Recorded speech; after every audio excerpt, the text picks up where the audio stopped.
Good afternoon, everyone. Thank you for joining. It's a pleasure to be here with you. I'd like also to thank Sharon and Martin from the Light Collective for inviting me to participate and present in this Darkroom live stream conference. My name is Regina Santos, and it is a pleasure to share my presentation with you. I hope you enjoy it. Hold on to your unicorn. What this is all about? How did we get here? Well, for me, this is a very personal presentation as I wanted to share my experiences, the thought process while going through different work experiences, the creative process, the value of different research references I went through lately, and how this has been digested, the roadblocks and the ups and downs. So each person or company, they have their own creative process. There's no right or wrong, just different ways. And the reason I thought of sharing mine with you is because they're not always easy and straightforward, but often all over the place. And we can often get thrown off balance by the market or work establishment, and that is okay. So, how do we keep focus? How do we grow and learn and bring new inputs to the table? How do we heal after a burnout and learn to take better care of ourselves? How to not let ourselves get thrown off our unicorn and keep our magic hat on instead. What do you love? In the end, it all goes back to what you love, what you try to express in your professional path, what you seek within and in the outskirts of work, what makes you tick, and what brings a sparkle to your eyes and fills your heart. The lighting design and the creative process. I believe in the creative process. We are learning all the time. We learn about our own craft, about lighting, the light fixtures that we use, the new technologies, the optics, the performance, and then also about the science of lighting. And then we also need to learn constantly about the softwares where we are actually representing our lights. So, are we using only the calculation software or a 3D modeling software? For example, BIM virtual reality is not yet able to represent the architectural lighting as well as it should. So it's all a constant growing and learning. So this is the important thing that I thought to bring also to the table. So this is my point number one. So personal view and experience working with the architecture team. So from assisting the design team on site, proposing new solutions once the elements of the architecture had changed during construction stage, to actually doing pre-concept facade lighting schemes, mixing color temperatures with dynamic controls to allow for movement and interest while keeping the design as a cost-effective solution. In all of this, then we have opportunity to work with lighting in a digital mock-up. So we have sometimes very intricate facade and architectural elements, and we want to light them. And today we have this possibility using the photometry of the light fixtures to actually create the mock-up. So this allows us to actually quantify the fixtures, test the light output of those fixtures, and possibly by the end of concept, you already have your scheme ready and you know that it works. Usually the architecture renders, they're all done at daytime, but then you have the clay render at nighttime using the photometry of the light fixtures. Not all photometry works, but then we need to use similar ones. But it's always important to know what we want to use. So once you have your scheme ready, then you can test it and then you apply the materials. The materials, they eat a lot of light, and then you can reassess the quantity of the fixtures that you use so that the end result is what you had envisioned. You also have different textures that are created by the ID team for feature walls, for example, and you also test on them. And it's important because we all know that the spacing from the fixture to the walls, it all, and the optics of those fixtures, of course, they all interfere in how you're perceiving that and the effect that you're bringing to that surface. So once you apply that surface and the lighting in a general scheme, then you see actually how that is behaving and the contribution from the light around it. So in these examples, it's always interesting to see that we're always creating and we're always doing mock-up, visual mock-ups and testing what it's going to be like to deliver actually our final scheme. The same thing here, for example, we have different applications of the architecture. So in this case, in this facade lighting for a villa, we asked to move the niche that was placed close to the door to the actual other side of the main entrance so that we could use the lighting there to emphasize the lighting of the facade. So here is one of the first tests where you can actually see the light within the niche is not actually performing as it should. And then we just move the light, we change the light position within the niche to achieve a better result, which is not yet ideal until we find the right position. So it is the same niche, it is the same light fixture, just position of the fixture inside that will change. And this actually allows us, all of this testing allows us to come to the scheme with a ready design and possibly also with all of the detailing of what we need.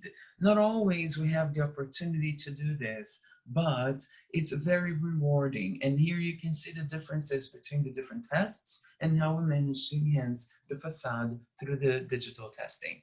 And here is the final render for the facade. So working with the ID team, now, in this project, we aim to apply not only the concepts of circadian lighting as a preset dynamic atmosphere or dynamic scene, but also the color changing flexibility to allow for a wake-up alarm scene and anti-jet lag scene, and provide all kinds of color combinations to be tailored by the guest himself. They can change the lights to meditate with their chakra colors, or they can then choose the light of their preference, the color of their preference that would best sync with their mood. And being a small space and considering the scheme, it's important also to be in line with the lighting power densities of ASHRAE, for example. So once you know the fixtures you're using, it's easy to understand that it's not only the visual appearance of the proposal, but that actually all of the boxes are ticked and you're meeting all of the criteria. Here's a quick video to show the color changing animation of how the mood in the room is changing. Of course, this would be tailored by the guest himself, but this is just an example of how we can tune and change and have a great flexibility of the mood in the space. Now, the same principle we have applied to the spa, where the color changing would be tuned together with the moods of the therapy session. Here's another quick video just to show the changing on the scenes. And not all of the spa spaces, not all the spaces are about color changing, but creating a mood through light that would evoke, in this case, nature and transport the guest to a natural setting, creating a truly relaxing experience. So in this project, lighting was a key factor, and it was very rewarding to work with them closely to create the concepts from a very, very early stage and how the light would behave in all of these different atmospheres. So the ups and downs. Point number 2 is basically the skepticals and the non-believers. Usually you have all of the stakeholders, the client, the design team, the project manager, QS, and it's very easy to get thrown off at times trying to justify and defend your lighting scheme. So I believe it's a privilege to be able to exchange ideas and educate others on what lighting is and the benefits of lighting. But sometimes it's also unfortunate to have to defend the lighting scheme all the time and justify why one fixture as specified is not equal to an alternative of lower and inferior quality. So the creative time versus the fee-based time would be my point number 3. It's important to be inspired. It's important to be creative. But then it all comes down also to a business. We work in a business, and the different work dynamics of the different disciplines, project managers, clients, contractors, it all comes down to the time input in the project. So it's not just about design and how creative we are, but it's also about the time input in the projects and the demands that dictate this time input. So point number 4 would be finding new ways to research. So what do you want to learn? Lighting technology is a must, as we know. It's a breadwinner. It's is what It's a technology that we use in our work. So my own limitations also made me look always for more things to learn. How can we improve? Today you even have gaming softwares, you have virtual reality, augmented reality, you have user experience. All of these things are important today, and we keep on learning all the time. But sometimes we just need to see a little bit outside the box and look at new things. New learning, new research, they provide us with new perspectives, new inspiration, new understanding, even new strategies. So they can immensely help us both in practical issues and existential issues. And the starting point, I believe, is to be curious. So we never stop learning. Stay curious, I believe, is the key. So all of these questions for me summarize are about the creativity and the flow process. How can we better be better as a team member and engage better with our team? How can we stimulate our team? And how can we do things faster and while still keeping the quality of our work? So I came across a few books in the end that led me to different ways of thinking, new ideas, and new knowledge and methods that, in a way, helped me through this. So what did we learn? Now, one of them was stealing fire. It's about flow, being in the moment to deliver your best performance. This was one of the most exciting, groundbreaking books I've encountered recently, and has an exceptional ability to inspire, in my opinion. So I cannot refer to all of its content, but it's about flow. And flow is defined as the optimum state of consciousness where we feel our best and perform our best. It's often encountered in peak performance athletes, but now today's used more and more in the workspace as well, in big companies that are trying to boost performance. So the ecstasies that has the flow states, contemplative and mystical states, and psychedelic states, all of these, they use neurobiological stimulus, and they call these altered states of consciousness selflessness, timelessness, effortlessness, and richness. So all of these states, they're a tool to boost our awareness, our alertness, and our creative thinking and capability to solve problems. Then I came across another book about team. It's not only about team. It's Brene Brown's book, Dare to Lead. It's I believe a fundamental tool on you understanding who you are, how you engage with work personally and in a collaborative way, and it has been very inspiring to me in very different ways. So the critic and the courage, one of her one of her key words and quotes is that if you're not in the arena also getting your ass kicked, I'm not interested in your feedback.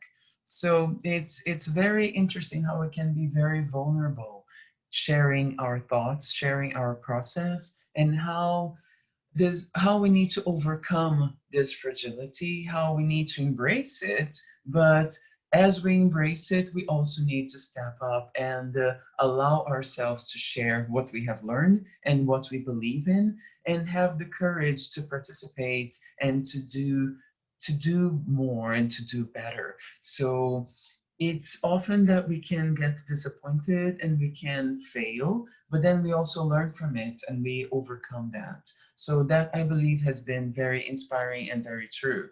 So having the courage and having the heart at work is, I believe, incredibly important. And she has given very inspiring ideas of what it is to have, what does true belonging mean, for example, how it is important to stimulate the people around us, especially here in the Middle East, for example. My team is all, they all have different cultural backgrounds. So it's not about wanting people to be the same and work in the same way, but trying to bring out of them their best through their own personality, through their own key points, the things that they have in them to share. So I believe that this is incredibly important and rich. So the process and production workflow in sprints. So this is about Scrum. The Scrum process is very interesting because they promise to deliver the work in, well, double the work in half the time, but is that really possible? So basically, it's about the to-do list, the doing list, and the done list. And when you go through this, you have sprints, weekly sprints to produce the work.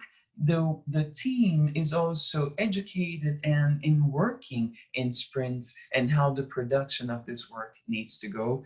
And it's interesting to think that, okay, they're proposing that you deliver 80% of the value and 20% of the feature at an early stage so that this can be reassessed by the clients and by all of the stakeholders and come back to the table with more with a rich feedback. So it's interesting because in this case, we're talking about compounding. Compounding is a word that is usually used in the financial world. So it's about growing on the in the financial terms.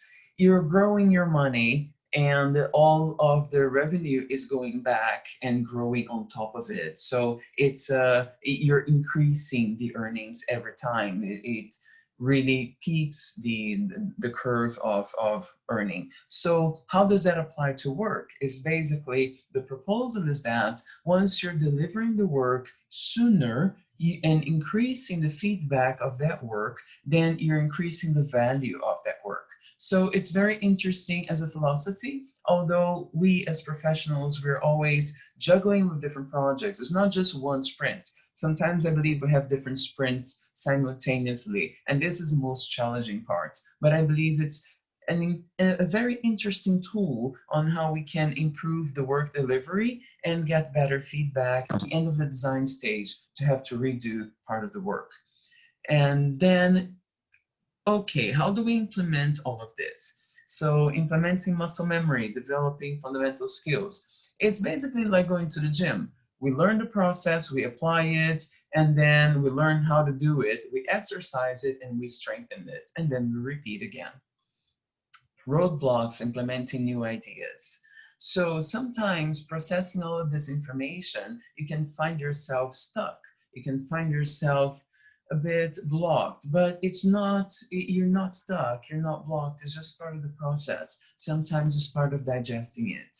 So basically we have new choices and we're making new neural connections. So all of these different ways and these different possibilities, they can create confusion. But in the end, we're just adding more tools to our play kit and learning how to use them. And then you have the eureka moment, the way forward. So after usually after exercising focus on the work and our problems, our knowledge skills, they kick in to deliver the neural connections we're talking about. So it's the eureka or the aha moment when we connect the dots and we solve problems almost instantaneously.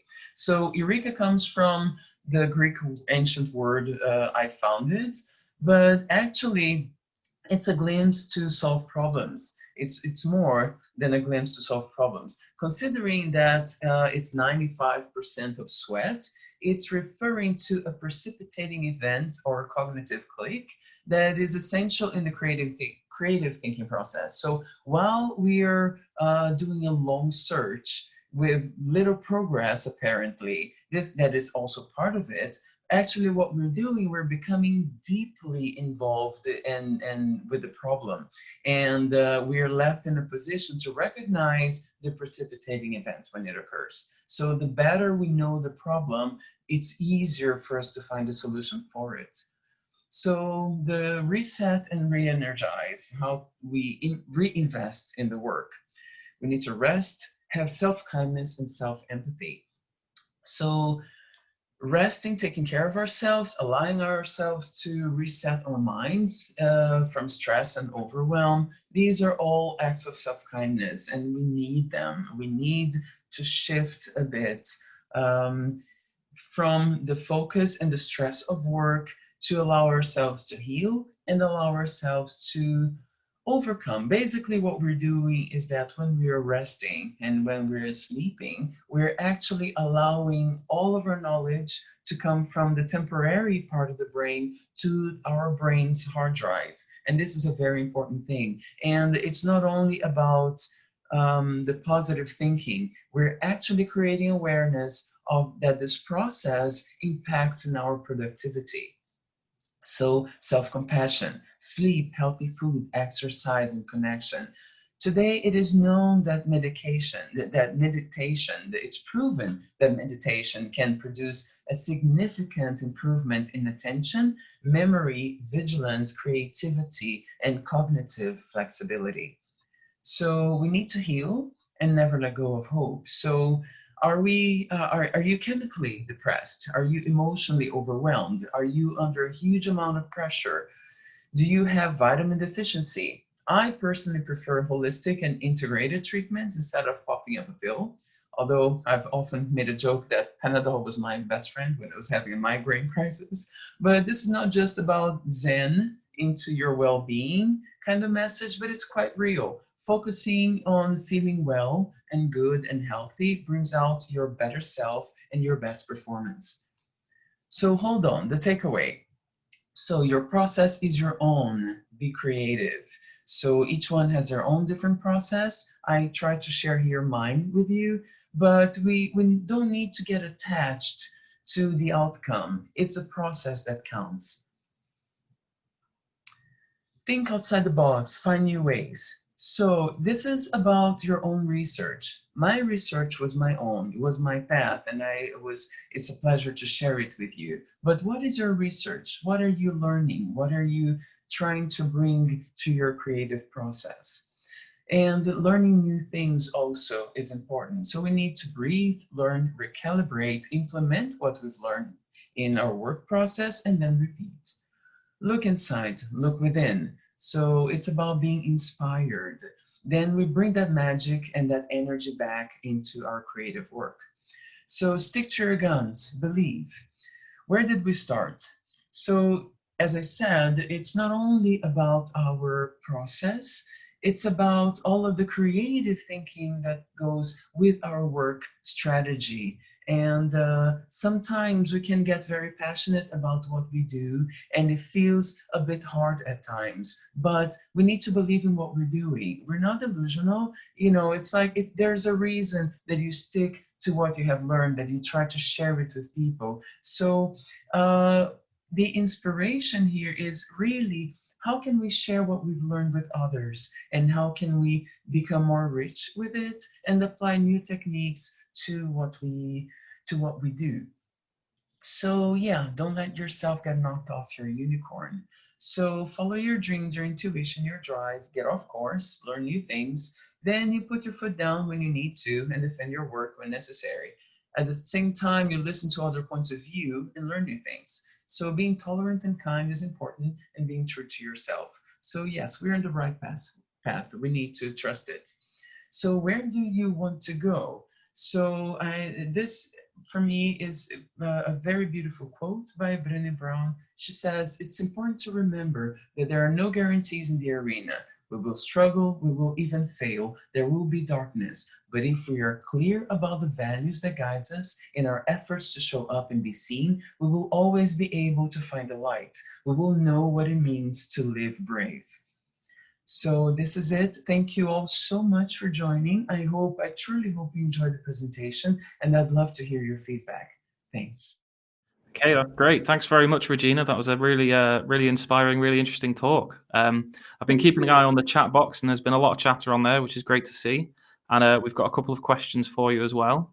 So the first question comes from Doreen Colling, who asks, which software do you prefer using for your visualizations?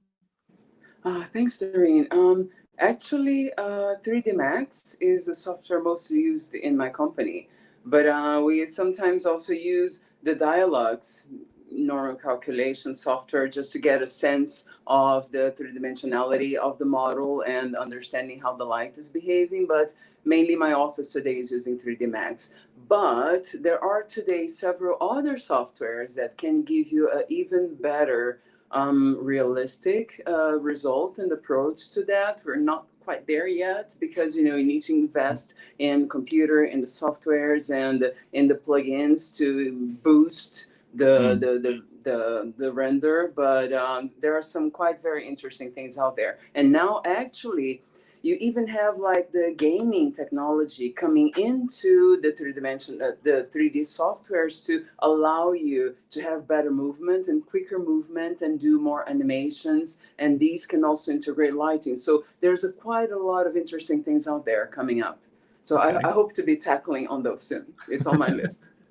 Okay, great. And we've got another question that's come through from Trevor Morgan, who has asked, how do you attain flow within a culture of noise, both visual and audio? Oh yeah, Trevor, thank you. Flow is, I believe, the new holy grail that everybody's searching for. One example that I can give is like me and my team one night, and the ID team. It was a great, like collaborative work. We were like late at night working, and we were so focused and so happy. And we left the office at 5:30 in the morning. The time just passed by, and we needed to finish the work, but we were inspired, and we managed to finish. And the sense of happiness in the end of it, that for me was the most amazing thing. And when I read the book, I related so much to it because this is what it's all about. It's like what he mentioned actually in the book is that we have like 6 neurochemicals that the body produces, that the brain produces when we are synced in these flow states and all of these altered states of consciousness. And these are all pleasure chemicals that that makes us feel happy and feel excited and feel in the zone. And this is why it's also so addictive. So this is why companies like Google and even the SEALs, they are now trying to bring flow into their training, it's now a big thing, how to make people more aware of it, not aware, but how to bring it to the work process. So it's quite an interesting thing. But what I do believe is like when you have passion for what you do, you have the drive. And with your drive, it's like shutting off the noise around you. It's also part of your process of focusing on what you're doing. So my struggle today is when I need to juggle between different things. And this is another thing that actually the Scrum book is talking about. It's like, okay, when you're focusing one thing and somebody else comes and asks you another question, we have the capability of multitask, but every time that you're multitasking, you lose a bit of the attention and the moment that you are in that activity. And then for your brain to get back in that zone, in that flow, it becomes more difficult. So when we manage to focus more and shut off, like, okay, at this time, I'm not here for the phone. I'm not here to attend other meetings or to talk to other people. You focus more, and then you manage to get more to that flow. But it is something that I want to get there too, like often. Yeah, sure. So we probably just have time for one more question, which has come through from Ida Mohoy, who has said, have you managed to land on one process that works for you, or is it a constantly changing list of steps? It's a constantly changing list of steps. I believe we learn every day, and we try things every day, and we test things every day. I still want to implement Scrum with my team, but I know it is so difficult because, for example, we get curved balls every week. Like, okay, we have, and I did already, like, for a long time, I have weekly meetings with my team, if not daily, especially during lockdown. It has been daily, like every morning. It's like, okay, like in the beginning of the week is what we're doing throughout the week, but then in the morning you tackle to see what is still there to do.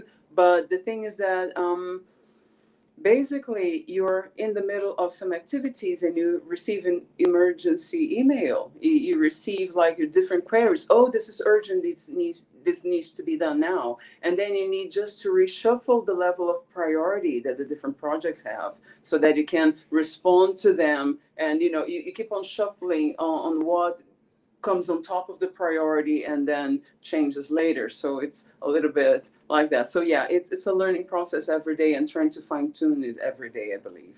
Okay, brilliant. Well, thanks very much. Unfortunately, we're out of time, but it'd be great to chat a bit more on this. I'm sure people on the chat would like to. Okay, carry on. can I say one thing just to my professor Yanehad? Just his query about the books. I can answer it to him. And Jan, all my love. Basically, the books that I read about were Dare to Lead by Brené Brown. It was Scrum by Jeff Sutherland, and Stealing Fire. Stealing Fire was Steve. I need to. Stephen Kotler and Jamie Wheel. I just wanted to answer him for that. Okay. Thank you so much. Thank you all for joining. I hope you all liked the presentation. Thank you.